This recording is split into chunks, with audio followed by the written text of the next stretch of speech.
Şimdi bana geleyim senin yanına. Otur salma canım sen menin yarıma. Gelesim geliyor yanına, arman aralar uzak. Yönü sen ağlımı bağlam, gözlerini süzüp.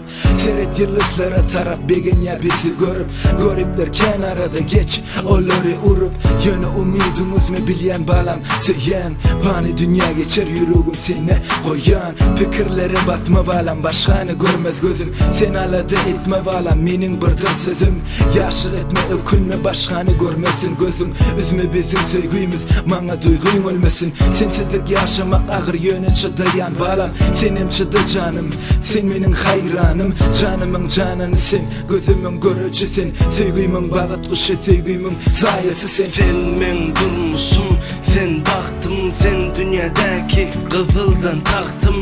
Sen yolumdaki en ulu yenişim. Nurlu ömrümde bol çırasız yaktım. Sen men durmuşum, sen baktım. Sen dünyadaki kızıldan taktım.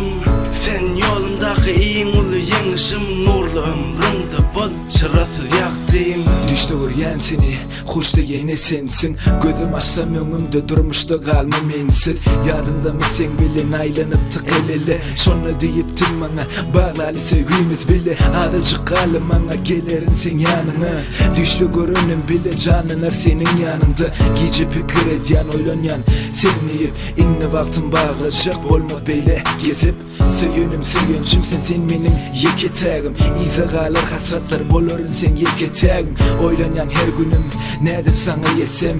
Durmuş mu bağlam, izinden yetip bilsen yet. Baktımı bağlam sana, gözler görmez özgeni. Aklım huşum sende, ya sen sevgin sözümü. Yürek durur ezizim, sen olmasan yanımda. Besir terk etme beni sevgin hali canımda. Sen men durmuşum, sen baktım. Sen dünyadaki kızıldan taktım.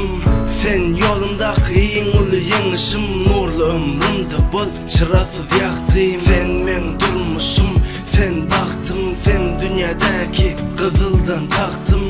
Sen yolumdaki en ulu yenişim. Nurlu ömrümde bol çırasız yaktım.